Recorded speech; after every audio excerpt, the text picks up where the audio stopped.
Assalamualaikum warahmatullahi wabarakatuh. Halo teman-teman semuanya, saya Syarifah Ardila Rahmawati dengan NIM 123070656. Di video kali ini saya akan membawakan materi tentang memahami fikih, infak, sedekah, dan wakaf. Nah, langsung saja kita masuk ke materinya. Langsung saja kita masuk ke definisi infak. Infak berasal dari kata anfaqah yang berarti membelanjakan atau mengeluarkan harta untuk kepentingan yang diridhoi Allah. Infak merupakan bentuk ibadah mulia atau ibadah harta yang dilakukan seorang muslim sebagai wujud ketaatan dan kepedulian sosial. Berbeda dengan zakat, infak tidak terikat oleh nisab, waktu tertentu, maupun golongan penerima yang spesifik. Infak bersifat fleksibel dan universal, dapat dilakukan kapan saja dalam jumlah berapapun dan kepada siapapun yang membutuhkan. Sifat fleksibel ini menjadikan infak sebagai instrumen filantropi Islam yang inklusif, mudah diamalkan oleh seluruh lapisan masyarakat dan berperan penting dalam mewujudkan distribusi kekayaan yang adil dan merata di tengah umat. Lalu dasar hukum infak dalam Al-Quran tertera dalam Quran Surah Al-Baqarah ayat 261, yaitu perumpamaan orang yang menginfakkan hartanya di jalan Allah seperti sebutir biji yang menumbuhkan 7 tangkai, setiap tangkai berisi 100 biji. Sama artinya pahala berlipat ganda bagi yang berinfak. Lalu ada dalam Quran Surah Al-Baqarah ayat 254, wahai orang-orang yang beriman, infakkanlah sebagian dari rezeki yang kami berikan kepadamu sebelum datang hari yang tidak ada lagi jual beli, persahabatan maupun syafaat. Ada satu lagi dalam Quran Surah Ali Imran ayat 92, yaitu kamu tidak akan memperoleh kebajikan yang sempurna sebelum kamu menginfakkan sebagian harta yang kamu cintai. Kemudian dasar hukum infak dalam hadis. Harta tidak akan berkurang karena sedekah, dan tidaklah Allah menambah bagi seorang hamba dengan pemberi maafnya, melainkan kemuliaan. Dan tidaklah seseorang merendahkan diri karena Allah, melainkan Allah akan mengangkat derajatnya. Hadis riwayat Muslim. Lalu, tangan di atas lebih baik daripada tangan di bawah. Tangan di atas adalah yang memberi, sedangkan tangan di bawah adalah yang meminta. Hadis riwayat Bukhari dan Muslim. Lalu ada 2 malaikat turun setiap pagi. Salah satunya berdoa, "Ya Allah, berikanlah ganti kepada orang yang berinfak." Dan yang lainnya berdoa, "Ya Allah, berikanlah kebinasaan kepada orang yang menahan hartanya," atau kikir. Hadis riwayat Bukhari dan Muslim. Nah, hadis-hadis ini menegaskan bahwa infak tidak mengurangi harta, bahkan menjadi sebab keberkahan, kemuliaan, dan doa malaikat bagi pelakunya. Selanjutnya definisi sedekah. Sedekah berasal dari kata sedekah yang berarti benar atau jujur. Secara istilah, sedekah adalah pemberian yang dilakukan secara tulus, tanpa mengharapkan imbalan duniawi, semata-mata karena Allah SWT. Sedekah merupakan wujud kejujuran iman seseorang dalam kehidupan sehari-hari. Cakupan sedekah sangat luas, meliputi aspek materi, yakni harta, uang, dan makanan, maupun non-materi seperti senyuman, perkataan baik, dan juga tenaga. Sifatnya fleksibel dan universal, mencakup dimensi ekonomi, moral, dan spiritual. Sedekah tidak terikat nisab, waktu, maupun golongan penerima tertentu, sehingga mudah diamalkan oleh siapa saja. Kemudian dasar hukum sedekah dalam Al-Quran. Terdapat dalam Quran Surah Al-Baqarah ayat 271 yang isinya, jika kamu menampakkan sedekah-sedekahmu, maka itu baik. Dan jika kamu menyembunyikannya dan memberikannya kepada orang-orang fakir, maka itu lebih baik bagimu dan Allah akan menghapus sebagian kesalahan-kesalahanmu. Dan Allah Maha teliti apa yang kamu kerjakan. Nah, ayat ini menegaskan bahwa sedekah, baik yang dilakukan secara terbuka maupun tersembunyi, merupakan amalan yang diridhoi Allah. Sedekah yang dilakukan dengan ikhlas dan tersembunyi memiliki keutamaan lebih besar. karena terhindar dari riya sekaligus menjadi sarana penghapus dosa dan kesalahan bagi pelakunya. Selanjutnya masuk pada dasar hukum sedekah dalam hadis. Nah, ada salah satu hadis, barang siapa menolong seorang muslim dengan hartanya, maka Allah akan menggantinya dengan keberkahan dan pahala yang berlipat ganda. Hadis riwayat Ahmad.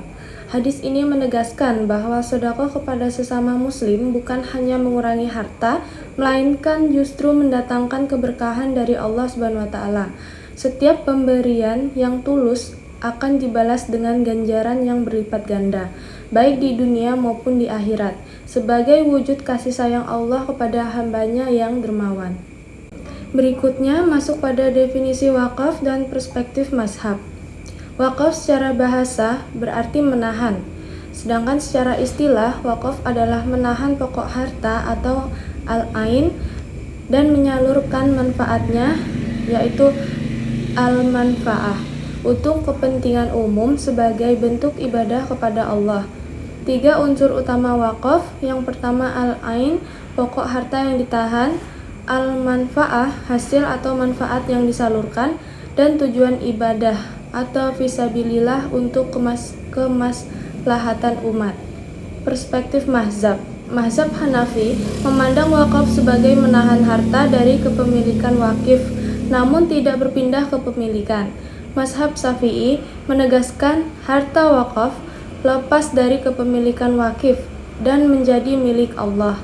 Mazhab Maliki membolehkan wakaf sementara dengan syarat tertentu, berbeda dari pandangan Syafi'i yang mensyaratkan wakaf bersifat permanen dan abadi. Nah, itu tadi perspektif mazhab dalam wakaf. Kemudian ada dasar hukum wakaf dalam Al-Quran maupun hadis.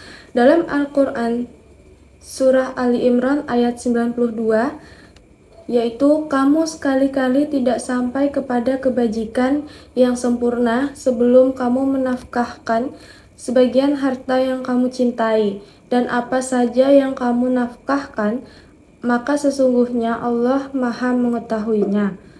Ayat ini menjadi landasan utama wakaf bahwa menahan harta yang dicintai untuk dimanfaatkan di jalan Allah merupakan bentuk kebajikan yang mulia.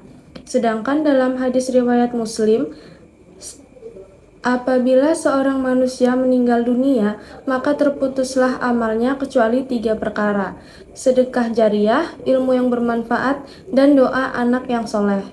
Hadis ini menjadi dasar hukum wakaf dalam sunnah, karena wakaf merupakan bentuk sedekah jariah yang pahalanya terus mengalir meskipun pewakaf telah meninggal dunia. Lalu ada rukun wakaf. Yang pertama, wakif. Orang yang berwakaf yaitu pemilik harta yang mewakafkan hartanya. Syaratnya yaitu dewasa atau balik, berakal sehat, dan memiliki hak penuh atas harta tersebut. Yang kedua ada mauquf bih. Harta yang diwakafkan dengan syarat harta harus jelas bernilai, bermanfaat, dan memiliki sah si wakif pada saat ikrar wakaf dilakukan. Lalu ada mauquf alaih, yaitu penerima manfaat wakaf dapat berupa individu, kelompok, atau institusi. Tujuan pemanfaatan harus sesuai dengan syariat Islam dan kemaslahatan umat. Lalu ada sikhat, yaitu pernyataan atau ikrar wakaf dari wakif dapat disampaikan secara lisan maupun tulisan sebagai bukti sah penyerahan harta wakaf. Kemudian ada jenis dan harta wakaf. Jenis wakaf yang pertama, wakaf ahli atau zuri. Wakaf yang diperuntukkan bagi keluarga atau kerabat dekat wakif. Yang kedua, wakaf khairi, yaitu wakaf untuk kepentingan umum dan kemaslahatan masyarakat luas, seperti masjid, sekolah, maupun rumah sakit. Yang ketiga ada wakaf produktif, yaitu wakaf yang dikelola untuk menghasilkan keuntungan ekonomi yang disalurkan bagi penerima manfaat. Lalu ada harta wakaf. Yang pertama, benda tidak bergerak, yaitu seperti tanah, bangunan, dan kebun yang memiliki manfaat jangka panjang dan bernilai ekonomis. Yang kedua ada benda bergerak, yaitu uang tunai atau wakaf uang, kendaraan, peralatan, serta aset bergerak lainnya yang dapat dimanfaatkan untuk kepentingan umat. Syaratnya, harta jelas, bermanfaat, dan tidak habis saat digunakan. Selanjutnya, perbedaan zakat, infak, sedekah, dan wakaf. Nah, zakat wajib bagi yang memenuhi syarat nisab dan haul. Penerima terbatas pada 8 golongan mustahik yang telah ditentukan syariat. Aturan ketat dan terstruktur. Sedangkan infak yaitu sunnah, tidak terikat nisab maupun waktu, fleksibel dalam penyaluran kepada siapa saja, bersifat universal dan tidak terbatas golongan penerima. Lalu sedekah yaitu sunnah, mencakup materi dan non-materi, atau senyum, perkataan baik, dan juga tenaga. Mudah dilakukan oleh siapa saja dalam berbagai bentuk kebaikan. Adapun wakaf yaitu pokok harta ditahan secara permanen, hanya manfaatnya yang disalurkan, bersifat berkelanjutan dan memberikan manfaat jangka panjang bagi umat. Nah, masuk pada saran nih. Yang pertama, tingkatkan pemahaman dan kesadaran umat tentang pentingnya infak, sedekah, dan wakaf sebagai instrumen filantropi Islam. Lalu, kelola dana siswa secara profesional, transparan, dan produktif untuk memaksimalkan manfaat bagi masyarakat. Nah, lembaga siswa hendaknya berinovasi dengan memanfaatkan teknologi digital agar jangkauan lebih luas dan efisien. Lalu, perluas kepercayaan masyarakat melalui pelaporan akuntabel dan distribusi manfaat yang merata dan berkelanjutan. Nah, terakhir nih kesimpulan. Infak, sedekah, dan wakaf merupakan instrumen filantropi Islam yang berperan penting dalam mewujudkan kesejahteraan umat. Ketiganya memiliki perbedaan utama dalam hal kewajiban, fleksibilitas, dan berkelanjutan manfaat. Zakat bersifat wajib dengan aturan ketat. Infak dan sedekah bersifat sunnah dan fleksibel. Sementara wakaf menekankan keberlanjutan manfaat jangka panjang. Secara keseluruhan, tiga instrumen ini mendorong distribusi kekayaan yang adil, memperkuat solidaritas sosial, dan mewujudkan kesejahteraan berkelanjutan dalam masyarakat Islam. Nah, sekian video dari saya. Kurang dan lebihnya saya mohon maaf. Wassalamualaikum warahmatullahi wabarakatuh.